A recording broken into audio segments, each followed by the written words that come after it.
In the shadowy depths of Georgia's cotton empire, where Spanish moss draped over secrets as thick as morning fog, a discovery in 2025 would finally expose one of the antebellum South's most disturbing concealed crimes. Hidden in the basement archives of a crumbling courthouse in rural Georgia, historians uncovered a collection of encrypted letters, coded plantation records, and testimonial fragments that revealed the systematic abuse orchestrated by Margaret Whitmore, mistress of Magnolia Heights Plantation.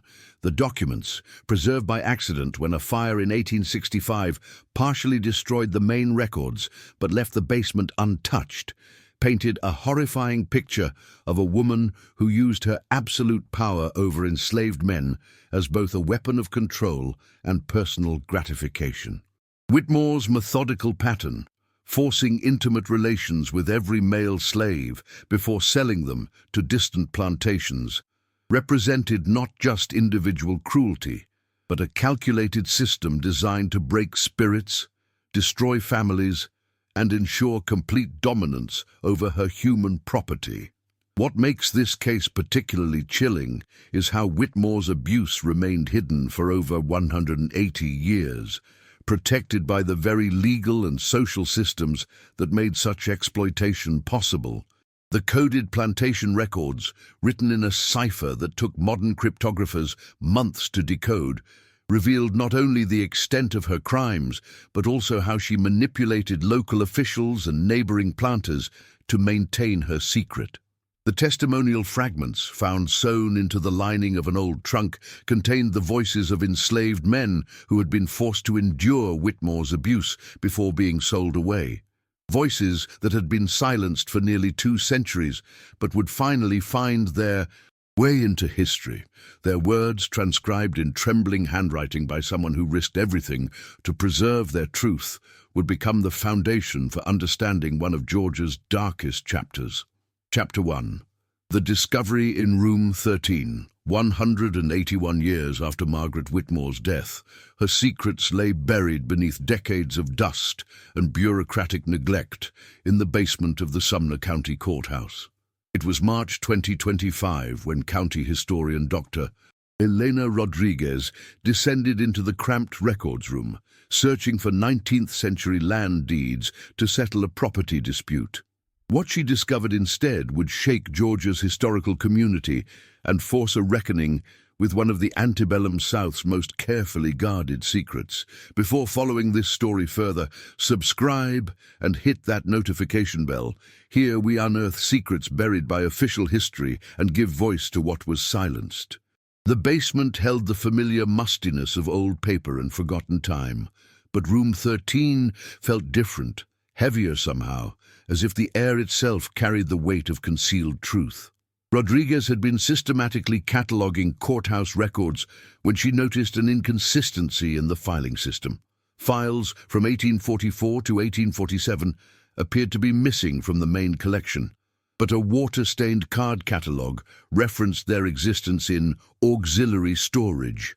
Following the cryptic directions, Rodriguez discovered a hidden compartment behind a false wall, revealed only when water damage caused the covering boards to warp and separate. Inside lay 3 wooden crates, their contents preserved in an almost miraculous state of conservation. The first crate contained what appeared to be standard plantation records, ledgers, correspondence, and inventory lists from Magnolia Heights, a 2,400-acre cotton plantation owned by the Whitmore family. But the second crate held something far more disturbing, a collection of letters written in an elaborate cipher, accompanied by what appeared to be decoded fragments on separate sheets. The handwriting was distinctly feminine, flowing and educated, belonging to someone of considerable social standing. The third crate contained the most haunting discovery of all: testimonial fragments sewn into fabric scraps and the lining of an old leather trunk. Rodriguez immediately recognized the historical significance of her discovery and contacted the Georgia Historical Society. Within days, A team of historians, cryptographers, and specialists in antebellum slavery records had assembled to examine what would become known as the Whitmore Papers. The cipher proved particularly challenging, using a substitution method that incorporated both numerical and symbolic elements. It took modern cryptographic software and months of painstaking work to decode Margaret Whitmore's secret correspondence. What emerged was a methodical record of systematic abuse that spanned nearly 3 decades.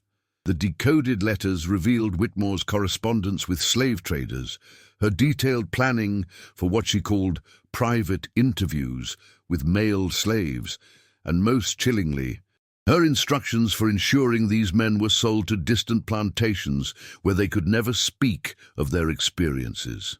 The testimonial fragments provided the voices that Whitmore had tried so desperately to silence. Written in the careful handwriting of someone with limited formal education but tremendous courage, these accounts described the systematic abuse perpetrated by the woman known throughout Middle Georgia as a model plantation mistress. The fragments were signed only with initials JM, TR, SW, names that would take researchers months to match with plantation records. As word of the discovery spread through academic circles, it became clear that the Whitmore Papers represented more than just another dark chapter in slavery's history. They provided documented evidence of how the antebellum South's legal and social systems enabled and protected even the most heinous forms of abuse. Margaret Whitmore had not operated in isolation. She had been supported by a network of complicit officials, neighboring planters, and slave traders who helped maintain her secret. The initial examination of the papers revealed references to at least 47 male slaves who had been subjected to Whitmore's abuse between 1844 and 1872. Each case followed a similar pattern.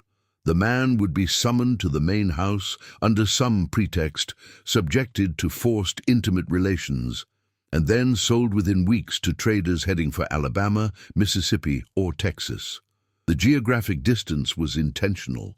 Whitmore ensured her victims could never return to testify against her. What made the discovery even more significant was how it challenged long-held assumptions about female participation in slavery's worst abuses. Historical scholarship had often portrayed plantation mistresses as more benevolent than their male counterparts, sometimes even as secret opponents of the institution. The Whitmore Papers shattered these comfortable myths, revealing a woman who wielded absolute power with calculated cruelty. Chapter 2. Magnolia Heights and the Making of a Monster. Margaret Whitmore was born Margaret Ashford in 1802. The daughter of a prosperous Savannah merchant family with deep connections to the slave trade.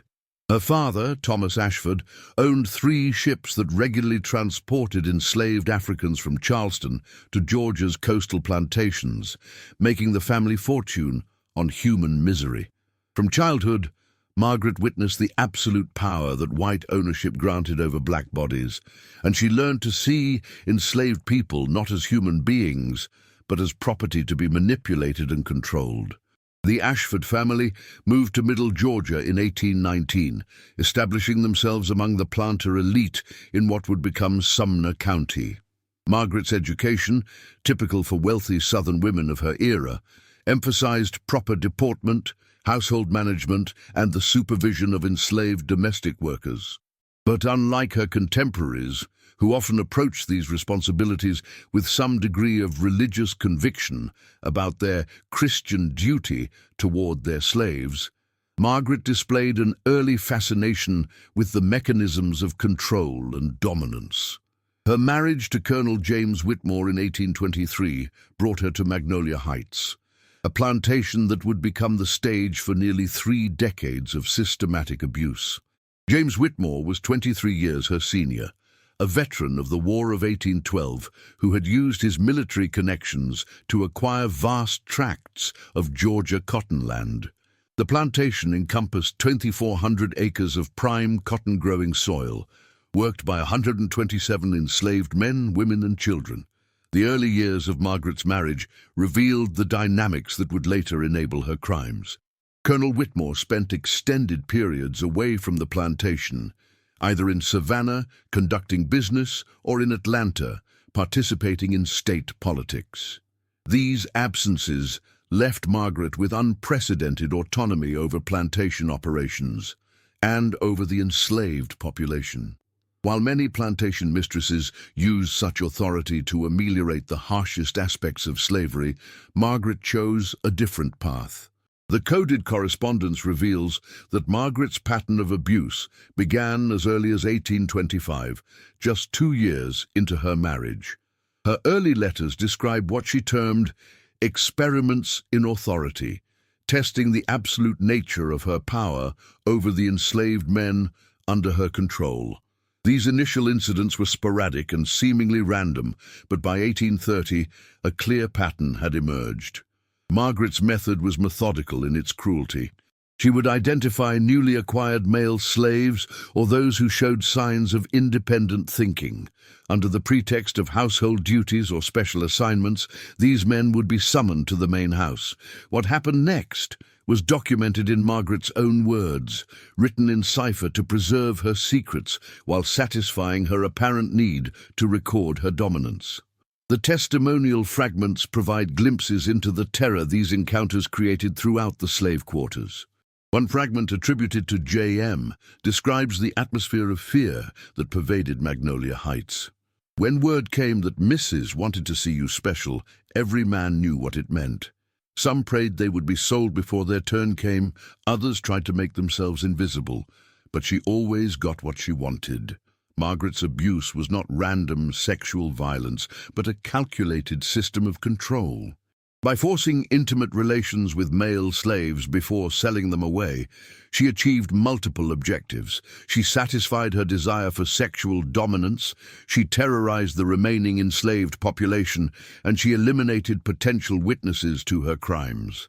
The pattern was so consistent that enslaved people at Magnolia Heights came to recognize it as an inevitable prelude to separation from their community. The colonel's death in 1844 removed the last potential check on Margaret's behavior. As sole owner of Magnolia Heights, she possessed absolute authority over every aspect of plantation life. The coded letters from this period reveal a woman drunk on power, describing her control over enslaved bodies with language that mixed sexual gratification with the satisfaction of absolute dominance. Local white society remained either ignorant of Margaret's crimes or willfully blind to them. The testimonial fragments suggest that rumors circulated among the enslaved population of neighboring plantations, but such information rarely reached white ears. When it did, the presumption of white female virtue and the legal impossibility of enslaved testimony created an impenetrable shield around Margaret's activities. Margaret's position as a widow only enhanced her social standing. She was viewed as a capable plantation manager who maintained profitable cotton production, despite the challenges of operating without male supervision. Local newspapers praised her as an example of Southern womanhood's strength and determination. None suspected that behind the facade of feminine propriety lay one of the antebellum South's most systematic sexual predators. Chapter 3. The Cipher of Shame. The breakthrough in decoding Margaret Whitmore's cipher came through the persistence of Dr. Sarah Chen, a cryptographer specializing in 19th-century secret communications. The cipher itself was sophisticated for its time, combining numerical substitutions with symbolic representations that suggested Margaret had received formal education in codes, possibly through her father's shipping business, where such skills were valuable for protecting trade secrets. Working with specialized software and cross-referencing known plantation terminology, Dr. Chen's team spent 4 months unraveling Margaret's secret language. What emerged was a detailed record of systematic abuse spanning 28 years, from 1844 until Margaret's death in 1872. The decoded letters revealed not just the extent of her crimes, but the meticulous planning that went into concealing them. Now, we invite you to leave in the comments where you're watching from and the exact time you're hearing this story. We want to know how far these silenced accounts reach. Margaret's correspondence with slave traders formed the most damning portion of the decoded material.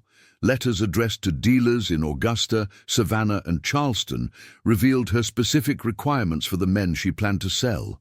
She consistently requested traders who operated routes to distant states, Alabama, Mississippi, Texas, and Arkansas, specifically to ensure her victims could never return to Georgia.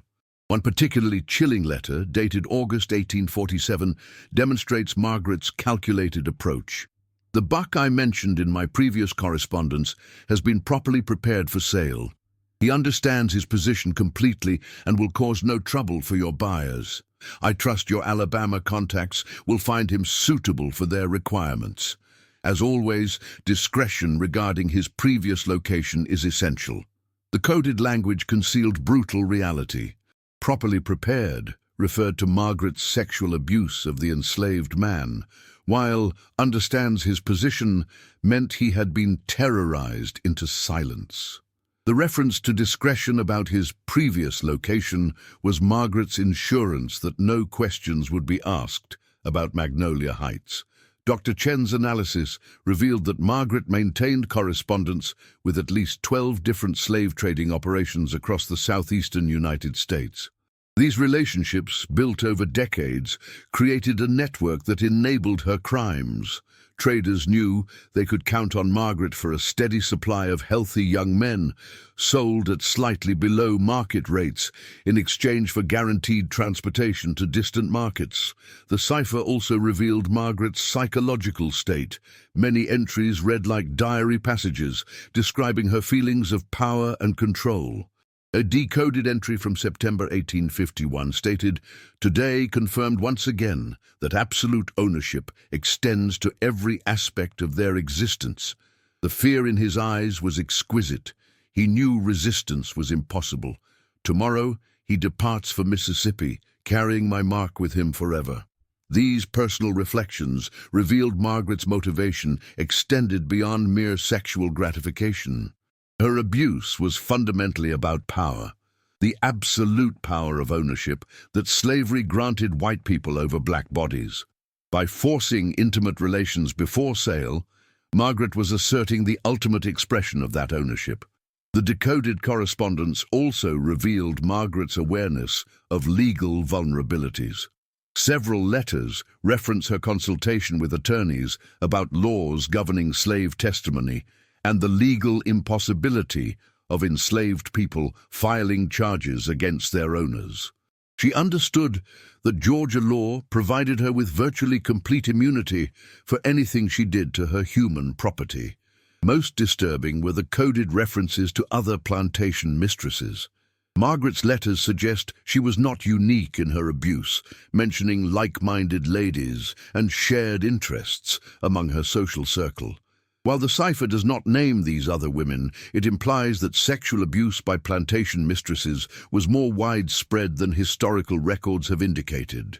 The financial records embedded in the coded letters revealed the economic dimension of Margaret's crimes. She maintained meticulous accounts of her slave sales, noting premiums she could charge for men who had been broken through her abuse. Traders apparently paid extra for slaves who showed complete submission, viewing them as less likely to cause problems for their eventual buyers. Margaret's cipher system included special symbols for different types of resistance she encountered. Men who fought back received one marking, those who attempted to escape received another, and those who tried to warn others received a third. Each category corresponded to specific punishments and different selling instructions. This systematic approach to documenting resistance reveals the calculated nature of her abuse. The decoded material also exposed Margaret's manipulation of local officials. References to payments to county clerks, sheriffs, and justices of the peace suggest she maintained a network of corruption that helped protect her activities. These officials ensured that any complaints or rumors about Magnolia Heights were suppressed before they could gain traction. Chapter 4. Voices from the quarters. The most heartbreaking aspect of the Whitmore papers lay not in Margaret's coded confessions, but in the testimonial fragments that preserved the voices of her victims. These scraps of paper, carefully sewn into fabric and hidden away, represented acts of tremendous courage. Enslaved people who created these records risked their lives to ensure that somewhere, somehow, the truth would survive. The handwriting analysis conducted by forensic specialists revealed that the testimonial fragments came from at least 3 different individuals. The primary scribe, identified through writing patterns as someone with basic literacy skills, had painstakingly recorded not just his own experiences, but testimonies from other victims. This person, whose identity remains unknown, risked everything to preserve these accounts. The fragment attributed to J.M. provides the most detailed account of Margaret's systematic abuse. Written in careful elementary script, it describes the terror that gripped Magnolia Heights whenever Margaret selected her next victim. She would watch us working in the fields, her eyes moving from man to man like she was choosing cattle at market. When she made her choice, everyone knew the chosen one would get called to the house for some made-up reason. J.M. continued, "What happened in that house, no man should have to endure. She used her power over us like a weapon, taking what she wanted and laughing at our helplessness. But the worst part was knowing that after she was done with you, you'd be sold away from everyone you loved. She made sure we understood. This was the price of trying to be strong, of having pride."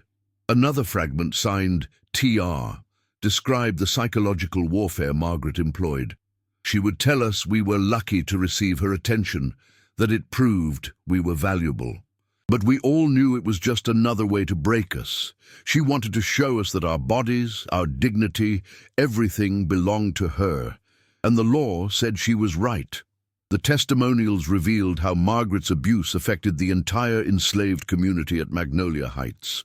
Men lived in constant fear of selection, while women watched helplessly as their husbands, brothers and sons were subjected to degradation and then sold away. The community's social fabric was systematically destroyed by Margaret's reign of terror. S.W. wrote about the particular cruelty of Margaret's timing.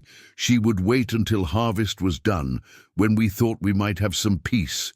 That's when she would make her choices. Right when the community was feeling strong from working together, she would tear it apart. It was like she fed on our hope.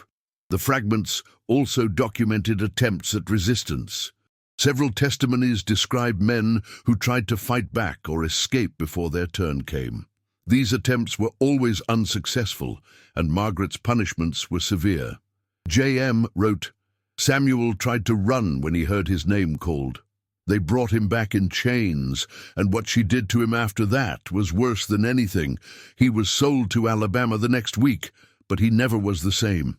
The testimonials revealed Margaret's psychological manipulation tactics. She would often frame her abuse as a privilege, telling her victims they should be grateful for her attention. T.R.D. wrote, "She said we should thank her for choosing us, that other ladies wouldn't lower themselves. She made it sound like we were getting something special, but we all knew it was just another way to humiliate us." Perhaps most painfully, the fragments documented the long-term trauma inflicted on Margaret's victims. Men who survived the experience described years of nightmares, inability to form intimate relationships, and a pervasive sense of shame. S.W. wrote, "Even after I was sold to Mississippi, I could still hear her voice in my head. She mocked us in ways that didn't heal. Some men never recovered from what she did." The testimonial fragments also revealed the role of fear in maintaining Margaret's secret. Victims were explicitly threatened with worse punishment if they ever spoke about their experiences. Margaret made it clear that her network of contacts would track down anyone who tried to expose her. This systematic terrorization ensured decades of silence. The courage required to create these testimonial records cannot be overstated. The unknown scribes who preserved these accounts knew they faced death if discovered. Yet they persisted, driven by a determination that these stories would someday reach the outside world. Their faith in eventual justice, despite all evidence to the contrary, represents one of the most powerful aspects of the Whitmore Papers. Chapter 5. The Network of Silence. Margaret Whitmore's crimes were not committed in isolation. They were enabled by a complex network of complicit individuals who helped maintain her secret for nearly 3 decades. The decoded correspondence reveals a web of corruption, intimidation, and willful blindness that extended throughout Middle Georgia's white community. Understanding this network is crucial to grasping how such systematic abuse could continue undetected for so long. At the center of Margaret's protection network were the slave traders who profited from her regular sales. These men, operating out of Augusta, Savannah, and Charleston, developed a mutually beneficial relationship with Margaret. They provided her with reliable buyers for her victims, while maintaining strict discretion about the source of these consistently submissive slaves. The decoded letters reveal payments Margaret made to various officials throughout Sumner County. County Clerk Harrison Mills received regular gifts that ensured any complaints about Magnolia Heights disappeared from official records. Sheriff Thomas Bradley accepted monthly payments in exchange for refusing to investigate any reports of unusual activity at the plantation. These corrupt officials created an impenetrable barrier between Margaret and accountability. Local physicians also played a role in Margaret's network of protection.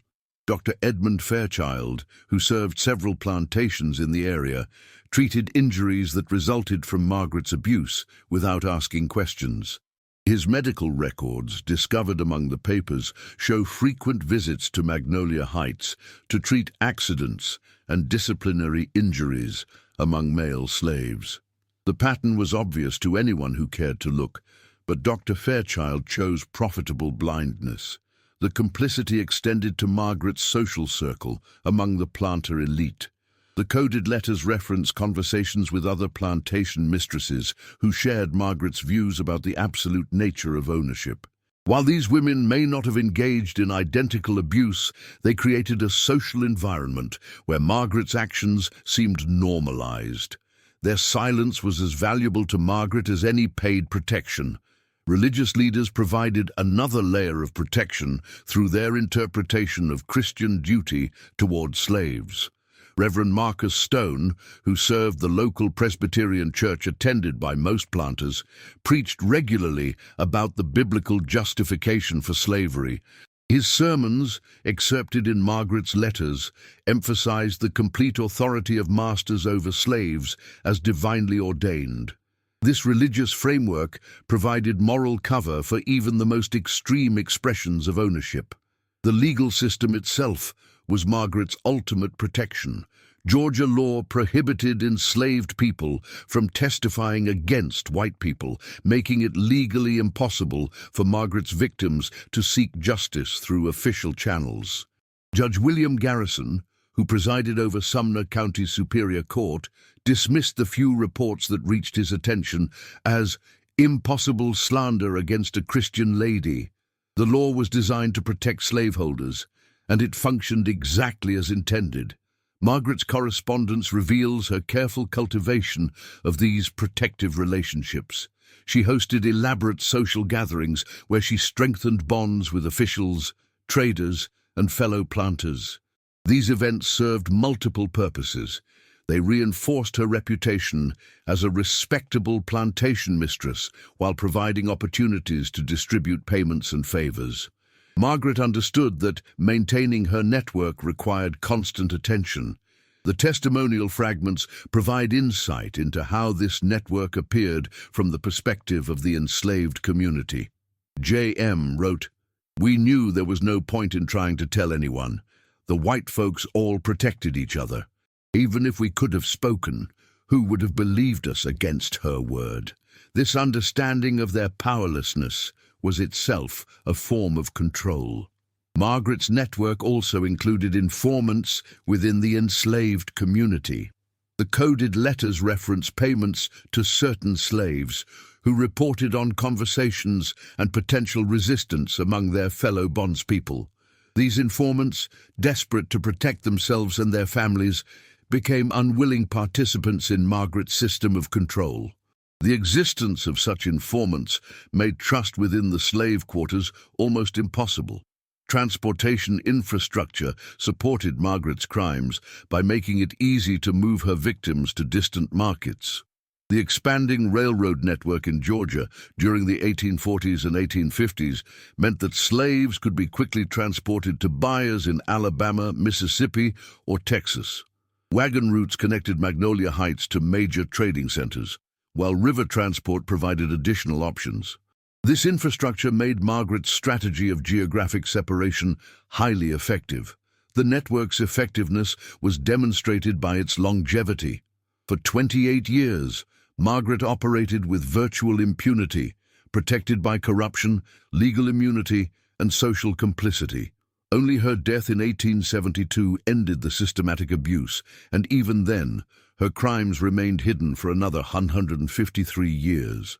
The network she had constructed was so thorough that it outlasted her life, ensuring her secrets died with her. Chapter 6.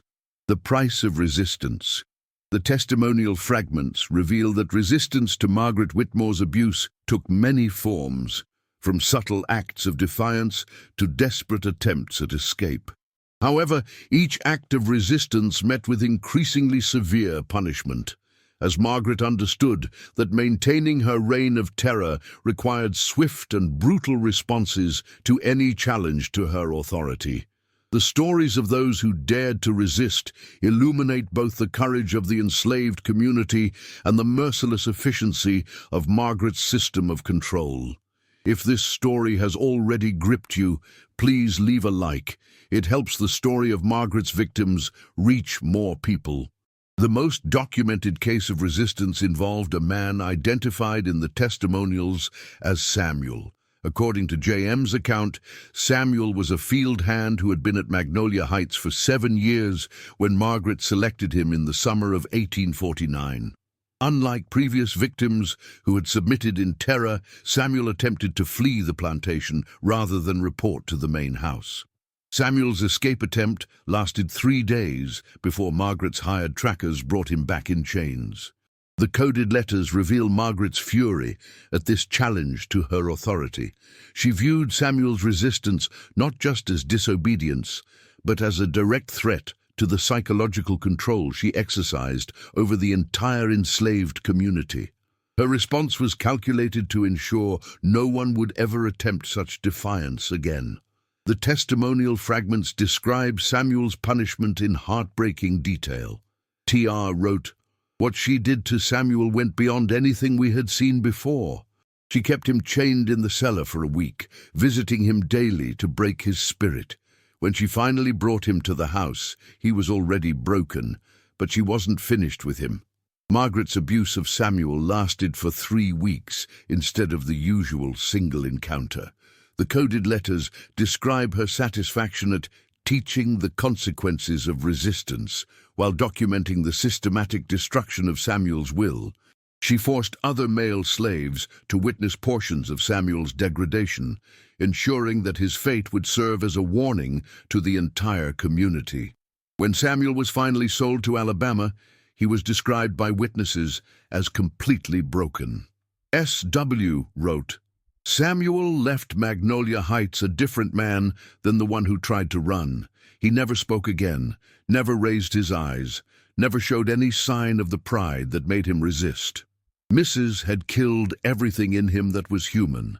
Other forms of resistance were more subtle but no less dangerous for those who attempted them.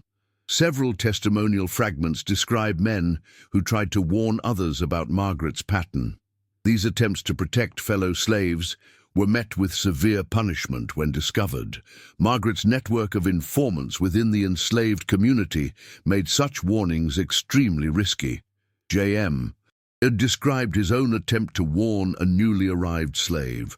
"When Marcus came to Magnolia Heights from the auction in Savannah, I tried to tell him what he might face. I thought I was careful, but someone heard and told her. The next morning I was called to the house. She made it clear that trying to protect others would only make things worse for everyone. Some men attempted to make themselves unsuitable for Margaret's selection through self-injury or deliberate illness. The coded letters reference several cases of slaves who injured their hands or made themselves sick to avoid being chosen. Margaret's response was to select these men anyway, viewing their attempts at self-protection as another form of resistance requiring punishment.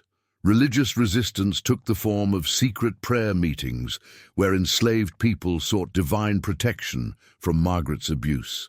The testimonial fragments describe gatherings in the woods where men would pray for deliverance from their situation. Margaret eventually discovered these meetings and forbade all unauthorized religious gatherings. Violation of this rule resulted in immediate selection for abuse. The most heartbreaking form of resistance involved attempted family protection. Fathers and brothers sometimes tried to shield younger men from Margaret's attention, offering themselves instead. T.R. wrote about such an incident. When she set her sights on young David, his father James begged her to take him instead. She laughed and took them both. That's when we understood that kindness was just another weakness she could exploit. Margaret's coded correspondence reveals her awareness that crushing resistance was essential to maintaining control. She wrote, "Each act of defiance, however small, threatens the entire system. Therefore, consequences must be severe enough to prevent others from similar foolishness. Fear is the foundation of proper management." The psychological impact of witnessing resistance and its consequences was devastating for the entire enslaved community. Men who might otherwise have fought back were paralyzed by the knowledge of what happened to those who tried. Women watched helplessly as their loved ones were selected and destroyed. Children learned early that challenging white authority meant facing unimaginable consequences. Despite the terrible price of resistance, the testimonial fragments reveal that acts of defiance continued throughout Margaret's reign of terror. Even facing certain punishment, some enslaved people chose to maintain their dignity through resistance. Their courage in the face of overwhelming power represents one of the most powerful aspects of the human spirit. Chapter 7. The Children Who Knew. Perhaps the most devastating aspect of Margaret Whitmore's systematic abuse was its impact on the enslaved children at Magnolia Heights. The testimonial fragments reveal how Margaret's reign of terror shaped an entire generation of young people who grew up understanding that their bodies, their futures, and their very lives belonged to someone who could destroy them on a whim. These children witnessed horrors that no young person should see, carrying trauma that would affect them for the rest of their lives. The coded letters show that Margaret was particularly cruel in her treatment of enslaved children, viewing them as future property to be molded according to her desires. She understood that children who grew up under her system would be more thoroughly broken than adults who retained memories of freedom or different treatment. Her correspondence reveals a deliberate strategy of traumatizing children to ensure their complete submission. S.W. wrote about the children's understanding of the plantation's dark reality. The little ones learned early not to ask where their fathers and brothers went. They knew that being chosen by Mrs. meant disappearing forever. We tried to protect them from the worst of it, but children see everything. They knew something terrible happened in that house. B. The testimonial fragments describe how children were forced to witness punishment and degradation as part of Margaret's control system. She would sometimes require enslaved families to watch as their fathers or older brothers were humiliated before being sold away.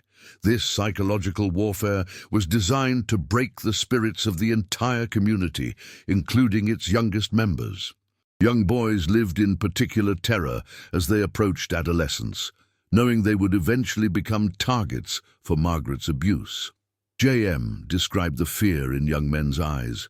You could watch the boys change as they got older. Around 14 or 15, they would start looking over their shoulders, jumping at shadows. They knew their time was coming. Some tried to stay children forever, refusing to grow up. B. Margaret's coded correspondence reveals her attention to these developing young men. She would note physical development, personality traits, and signs of independence in boys as young as 12. Her letters describe this process as evaluating future inventory, viewing these children not as human beings, but as property to be assessed and eventually exploited. The impact on families was devastating, as parents struggled to prepare their children for a reality too horrible to explain. T.R. It wrote, "How do you tell your son that his body doesn't belong to him? How do you prepare a boy for what's coming without destroying his spirit completely? We tried to make them strong, but not so strong that she would notice." Some parents attempted to shield their children by sending them to work in distant fields or finding ways to keep them away from the main house. These efforts were rarely successful, as Margaret maintained close surveillance over all enslaved people on her plantation. Her network of informants included some who specifically watched for attempts to hide potential victims. The testimonial fragments reveal how children developed coping mechanisms for living under constant threat. Some became withdrawn and silent, trying to make themselves invisible. Others developed elaborate fantasy lives, retreating into imaginary worlds where they had power and control. Many showed signs of what we would now recognize as complex trauma symptoms. Margaret's abuse of children extended beyond the boys, who would eventually become her direct victims. She used the threat of targeting their male relatives to control the behavior of girls and young women. The coded letters describe her satisfaction at watching entire families live in fear of her selections. This psychological terrorism affected every child on the plantation. Educational opportunities for enslaved children at Magnolia Heights were non-existent, but this was part of Margaret's deliberate strategy. She believed that literacy and learning made slaves more likely to resist or escape. The coded letters specifically mention her prohibition against any form of education for enslaved children. She wanted them to remain dependent and ignorant. The few children who managed to learn reading and writing did so in secret, often with help from adults who risked severe punishment to provide these skills. The anonymous scribes who created the testimonial fragments may have learned their writing skills through such clandestine education. Their ability to preserve these accounts represents an act of resistance that began in childhood. Some children attempted to protect younger siblings or friends from Margaret's attention. These acts of courage, while usually unsuccessful, demonstrated the powerful bonds that existed within the enslaved community, despite Margaret's attempts to break them. S.W. wrote about one such incident. Little Thomas tried to hide his brother when word came that Mrs. was looking for him. She found them both and punished Thomas for his interference, but he never regretted trying. The long-term effects of childhood trauma at Magnolia Heights shaped the lives of survivors who were eventually freed. Those who lived to see emancipation carried deep psychological scars from their experiences. Many struggled with relationships, trust, and basic human connections. The damage Margaret inflicted on these children echoed through generations of their descendants. Chapter 8. The final years and lasting damage. By the 1860s, Margaret Whitmore's reign of terror at Magnolia Heights had continued unabated for nearly 2 decades. The Civil War and its aftermath brought changes to Georgia's plantation system, but these upheavals only intensified Margaret's abuse as she desperately sought to maintain control over her human property. The testimonial fragments from this period reveal a woman whose cruelty had deepened with age, while her victims faced an uncertain future in a rapidly changing world. The approach of Union forces in Georgia during 1864 created panic among slaveholders throughout the state. Margaret's coded correspondence from this period shows her fear that advancing federal troops might liberate her slaves before she could complete her systematic abuse. Her letters describe accelerated selection of victims, as if she were racing against time to assert her dominance. J.M. wrote about the intensification of Margaret's abuse during the war years. When we heard the cannon fire getting closer, we thought our salvation was coming. But Mrs. only got worse. She seemed desperate to hurt as many of us as possible before the soldiers arrived. It was like she wanted to leave her mark on every man before we might be free. The Confederate defeat in 1865 brought legal emancipation to Margaret's slaves, but freedom proved more complicated than liberation. Many former slaves remained at Magnolia Heights due to economic necessity, lacking resources to leave or places to go. Margaret exploited this vulnerability, continuing her abuse under the new system of paid labor. The testimonial fragments reveal that freedom meant little when economic desperation kept her victims within reach. Margaret's post-war correspondence shows her adaptation to the changed legal landscape. No longer able to sell her victims to distant states, she developed new methods of silencing them. She used economic coercion, threats of violence, and her continued network of local supporters to maintain control. The coded letters describe her satisfaction at demonstrating that freedom was largely meaningless for those without power. T.R. and described the cruel irony of the post-emancipation period. They told us we were free, but we still couldn't leave. We had nowhere to go, no money, no way to survive. And she knew it. She kept doing what she had always done, only now she called us employees instead of slaves. The chains were invisible, but they were still chains. Margaret's health began declining in the late 1860s, but her appetite for abuse remained constant. The coded letters from this period reveal increasing paranoia and desperation. She feared that her former slaves might seek revenge or expose her crimes to outside authorities. This fear drove her to even greater cruelty as she attempted to terrorize potential witnesses into permanent silence. The testimonial fragments describe Margaret's final years as a period of intensified psychological warfare. She would remind her former slaves of their powerlessness by recounting details of past abuse. She threatened to destroy any who left the plantation or spoke about their experiences. Her network of contacts in neighboring counties ensured that escape remained nearly impossible. S.W. wrote about the atmosphere at Magnolia Heights during Margaret's final years. Even though the law said we were free, nothing really changed. She still had power over us, still controlled our lives. Maybe it was even worse because now we knew what freedom was supposed to look like. We could see it, but we couldn't touch it. Margaret's death in March 1872 brought an end to nearly 3 decades of systematic abuse.